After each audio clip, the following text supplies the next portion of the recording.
Remember when a simple melody flowing from a dashboard radio could instantly turn your day around? Back in the 1970s, the world was spinning fast. The headlines were heavy, and the future felt unpredictable. But amidst the chaos, a different kind of magic was happening. The most memorable hits weren't angry rock anthems or heartbreaking ballads. They were pure sunshine pressed into vinyl 3-minute escapes, hiding bizarre, untold origins that were guaranteed to lift your spirits. Today, we're counting down 10 songs from the 1970s that will always make you smile. Number 10. Dancing Queen by ABBA. August 1976. Disco was taking over the world, but hardcore rock critics absolutely hated it. They called it trash. That was until a Swedish pop group released a song so perfect it silenced the haters overnight. Friday night and the lights are low. But its beginnings were surprisingly ridiculous. The working title for this masterpiece was actually Boogaloo. Yet when Benny Andersson brought home the instrumental backing track without a single lyric written, yet his bandmate Frida burst into tears. She knew immediately that this dance track had a heartbreakingly beautiful soul. In the studio, the producers used a brilliant trick. They applied a technique called varispeed, slightly speeding up Agnetha and Frida's vocals. This gave their voices an ethereal, metallic brilliance that sounded almost superhuman. They also ruthlessly cut a long, boring opening verse, ensuring the listener was instantly hit with that iconic chorus. The world was captivated. The song premiered on Swedish television during a gala for the king and his future bride. The entire country mistakenly believed this song about a 17-year-old on a disco floor was written specifically for their new queen. It swept #1 spots across the globe and became ABBA's one and only #1 hit on the US Billboard Hot 100, selling millions of copies instantly. Dancing Queen turned ABBA into the biggest pop force on the planet. Today, it's the billion-dollar soul of the Mamma Mia franchise and sits proudly in the Grammy Hall of Fame. It remains history's greatest dose of instant serotonin. You are the dancing queen. Number 9. Joy to the World by Three Dog Night. February 1971. Imagine being a respected rock band and being handed a song that starts by introducing a bullfrog named Jeremiah. Writer Hoyt Axton originally penned it for a canceled children's television cartoon. That iconic opening line? It was actually just a lazy placeholder lyric that he simply never bothered to change. But the real drama happened inside the recording studio. When Axton pitched it to Three Dog Night, the band absolutely despised it. They felt it was a ridiculous, childish joke that would instantly destroy their serious rock image. However, while finishing their album naturally, they realized they were exactly one track short. They desperately needed filler. Reluctantly, they agreed to cut the frog song.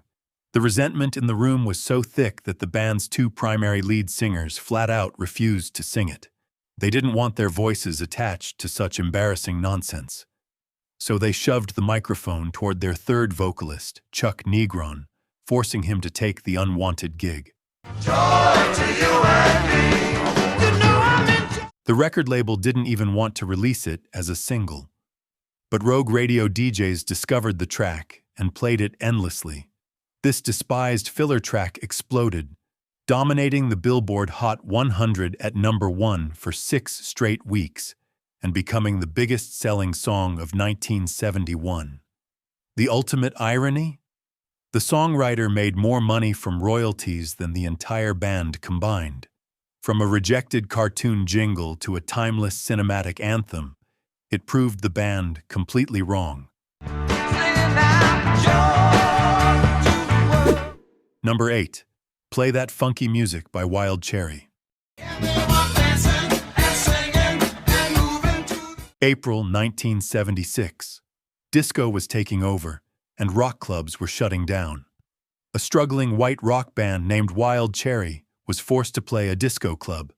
The crowd completely ignored them. Suddenly, an angry fan marched to the stage and shouted, "Play some funky music, white boy." Humiliated and furious, lead singer Rob Parisi stormed into the dressing room. He grabbed a bartender's drink pad and wrote a song based on that exact insult. Now it's so much better. It's so much better. Parisi thought it was just a silly joke. He never intended to record it. Their producer actually had to force them to make it a single. In the studio, there was a massive problem. People misheard the lyric as, "Play that effing music."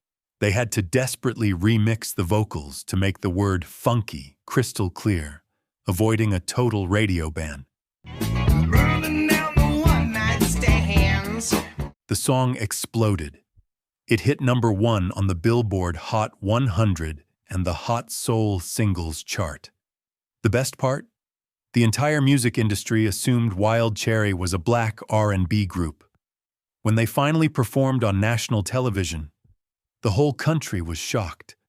They became the ultimate one-hit wonder and disbanded shortly after. But the song lived on. In 1990, rapper Vanilla Ice stole the melody. Parisi sued, winning $500,000 and massive royalties. That angry dressing room scribble paid off forever. Number 7. Hooked on a Feeling by Blue Swede. Girl, you just don't realize. February 1974. Most people believe ABBA was the first Swedish act to conquer America. They are wrong. 2 years before ABBA, a bizarre jungle chant hijacked the radio. The origin of this smash hit is a wild game of musical telephone. In 1968, it was a serious, heartbreaking ballad by B.J. Thomas. Then, in 1971, musician Jonathan King covered it, adding a ridiculous Ooga Chaka chant as a complete joke. A Swedish rock band named Blue Swede heard this joke and decided to cover the cover. Got a buck from you, girl. Inside the studio, that strange chant wasn't made with instruments. It was pure a cappella vocal stacking. The band layered their voices to sound like a bizarre sacrificial ritual. They also intentionally altered the original lyrics, removing the word "addicted" so radio stations wouldn't ban the track for promoting drugs. The strategy worked perfectly. Driven by that weird, hypnotic intro, the song exploded. It hit #1 on the U.S. Billboard Hot 100, selling over 1 million copies. Blue Swede beat ABBA to the top of the American charts. While the band eventually faded, their strange cover became immortal. It appeared in Quentin Tarantino's Reservoir Dogs, and 40 years later, caused a global digital storm as the soul of Marvel's Guardians of the Galaxy. That silly studio joke echoed across the universe. Number 6. Escape the Piña Colada Song by Rupert Holmes. That you like Piña Coladas. September 1979. This breezy, tropical tune sounds like the perfect vacation anthem. But listen closely, and you'll find a strangely toxic storyline. Singer Rupert Holmes was reading the personal ads in a newspaper when a twisted idea hit him. What if a bored husband placed an ad looking for a secret lover, only to discover his date was actually his own cheating wife? The original lyric was actually, "If you like Humphrey Bogart." Holmes changed it to Piña Colada at the last second to sound more exotic. The shocking part? He had never even tasted a piña colada in his life. If you like making love at midnight. In the studio, the song was completely pieced together. The background music was originally written for a totally different track called Law of the Jungle. Holmes threw away the old lyrics and just sang his cheating husband story over the track right there in the recording booth. 14, so I wrote to the paper. The impact was immediate. The record label had to officially add the Piña Colada song to the title because millions of fans rushed to record stores demanding that Piña Colada song, completely ignoring the actual title, Escape. The ultimate irony? Holmes despises the drink. He thinks it tastes like cough syrup and prefers a cold beer. Yet for decades, whenever he walks into a bar anywhere in the world, the bartender proudly slides him a free Piña Colada. I knew a smile in an instant. Number 5. YMCA by Village People. It's fun to stay at the YMCA. October 1978. It is the ultimate family-friendly party anthem. You hear it at every wedding and baseball game, but its true origins were completely hidden in plain sight. French producer Jacques Morali was walking the streets of New York when he spotted a YMCA building. After learning it was a cheap place for young men to stay and work out, a bizarre idea struck him. On the surface, the lyrics sounded incredibly wholesome, but underneath, the song was actually a secret, playful wink to the underground gay cruising culture of 1970s bathhouses and gyms. Inside the studio, the magic happened at lightning speed. Lead singer Victor Willis claimed he wrote the entire lyrical masterpiece in just 20 minutes. Even that iconic, blasting brass riff was captured in a single, flawless take. The track became a global monster, selling over 12 million copies and hitting number 2 on the Billboard Hot 100. But the actual Young Men's Christian Association was furious. They threatened to sue the band for trademark infringement. However, they suddenly dropped the lawsuit. Why? They realized this massive disco hit was acting as a giant free commercial, causing their membership sales to skyrocket. Young man, there's a place you can go, I said. And that famous hand-spelling dance? The band didn't invent it. The audience at American Bandstand spontaneously created it, and the group simply copied them. From a gritty club code to holding a Guinness World Record, YMCA conquered the world. That's when someone came up to me and said, Number 4. Crocodile Rock by Elton John. Oh, Lordy Mama, those Friday nights. Late 1972. Imagine being a musical genius, writing profound masterpieces, but your biggest breakthrough comes from a complete joke. Elton John and Bernie Taupin wrote this track as a pure pastiche. They wanted to mock the early rock and roll era of the 1950s. To Elton, it was just disposable pop, a silly song with absolutely no real artistic value. In the studio, he intentionally made it sound cheap. He used a Farfisa electric organ to create a shrill, toy-like riff. He even blatantly borrowed the melody for the famous chorus from classic 50s tunes. Long nights crying by the rigging machine. Critics absolutely tore the track apart, calling it derivative and shallow, but the public went wild.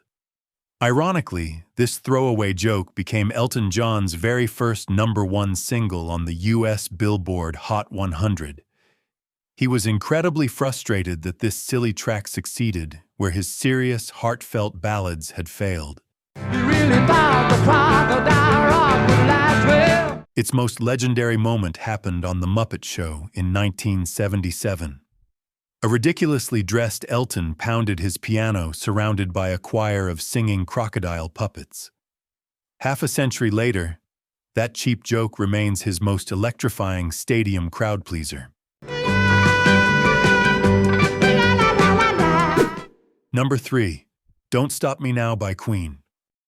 rocket ship on my way to Mars on a collision course. January 1979. What if the most joyous, uplifting anthem in rock history was actually secretly despised by the band's own legendary guitarist?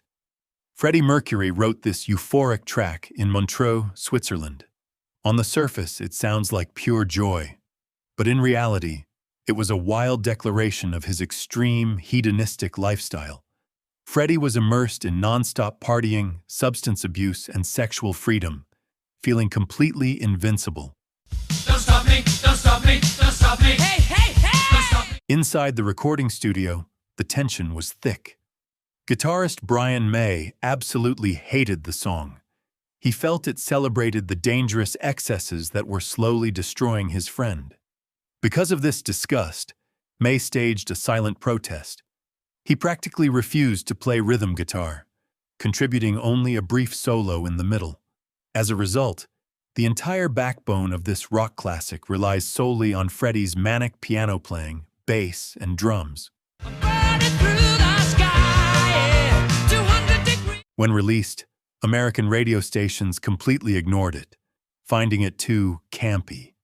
It was a massive failure in the US, stalling at a dismal number 86 on the Billboard Hot 100. Queen rarely played it live. But time changed everything. In 2004, the song exploded from the dead after soundtracking a hilarious zombie-beating scene in the movie Shaun of the Dead. Then, in 2015, a cognitive neuroscientist officially crowned it the world's happiest song, based on its tempo and key. The track Brian May hated is now one of Queen's most streamed masterpieces of all time. Shooting star leaping through the sky like a tiger. Number 2. September by Earth, Wind and Fire. Do you remember 21st night? What really happened on the 21st night of September? Absolutely nothing. Lead singer Maurice White chose the 21st simply because the word 21st sounded perfectly catchy when sung against the beat. But inside the studio, a fierce battle erupted over the chorus. Co-writer Allie Willis, a strict perfectionist with words, was absolutely furious. The chorus was filled with a completely meaningless phrase, ba-dee-ya. She begged White to replace it with real English words. He flatly refused, delivering a legendary lesson that changed her entire career. Never let the lyric get in the way of the groove. Now December, found a love to share. He was exactly right. The song exploded instantly, shattering every racial and musical barrier of the era. Whether you loved heavy rock or disco, you had to dance. It hit number 1 on the R&B charts, dominated the Billboard Hot 100, and sold over 6 million copies. It was the purest, cleanest hit of the decade. Today, it sits proudly in the National Recording Registry. And every year, the Internet unites to celebrate September 21st as the unofficial Earth, Wind, and Fire Day, flooding the world with memes. It proves that sometimes, a perfect feeling is better than perfect words. Number 1. Mr. Blue Sky by Electric Light Orchestra. Late 1977. Today, it is universally crowned as the ultimate anthem of optimism. But this joyous masterpiece was actually born from total despair. Frontman Jeff Lynne locked himself inside a remote Swiss chalet to write. For 2 agonizing weeks, it rained nonstop. Surrounded by thick, depressing mist, he suffered severe writer's block. Then, suddenly, the dark clouds parted. The sun shined brightly over the Alps. In a flash of pure inspiration, the darkness vanished, and he wrote this timeless classic. Inside the studio, they needed a driving metallic beat. That famous, joyful cowbell sound you hear throughout the track, it's not a cowbell at all. It's drummer Bev Bevan aggressively whacking a heavy fire extinguisher with a drumstick. And if you listen closely to the robotic vocoder voice at the very end, it secretly says, "Please turn me over," a hidden message telling 1970s fans to flip the double vinyl record. Believe it or not, upon release, this legendary track was a commercial disappointment in America, stalling at a dismal number 35 on the Billboard Hot 100. But time is the ultimate judge. Decades later, it became Hollywood's ultimate weapon of happiness, soundtracking Baby Groot's iconic dance in Guardians of the Galaxy and the London Olympics. From a rainy, desperate cabin, it grew into history's most glorious celebration of sunshine. Hey there, Mr. Blue, Mr. Please. And there you have it. 10 unforgettable 1970s tracks, guaranteed to lift your spirits. From a rejected cartoon frog to a furious dressing room scribble and a fire extinguisher masquerading as a cowbell, these hits prove that the brightest sunshine often comes from the most unexpected or even desperate places. Decades later, these melodies still echo across generations, reminding us that sometimes a simple, joyful groove is all we need to survive a complicated world. Before we sign off for the night, make sure to subscribe to keep this time machine running. Which of these tracks is your ultimate serotonin boost? Tell us in the comments below. Until next time, keep the music playing. Got a buck from you, girl.